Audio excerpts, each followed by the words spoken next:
Mūsų sveikatingumas kasdien susideda iš atsipalaidavimo, treniruočių ir nuotykių kupinų iššūkių. Tai viskas, kuo tu mėgaujasi. Čia Aistė. Nuo paskutinės Aistės treniruotės praėjo jau 253 dienos.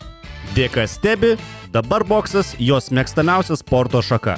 Tai Marius. Pastarąsias 2 savaitės jis praleido nuobodžiaudamas, kadangi persikraustė į naują vietą. Dėka Stebi, jis atrado smagių veiklų visai netoli namų. Tai Eglė. Nuo paskutinio jos patirto nuotykio praėjo 4 metai. Dėka Stebi, dabar jį džiaugiasi naujomis galimybėmis ir patirtimis.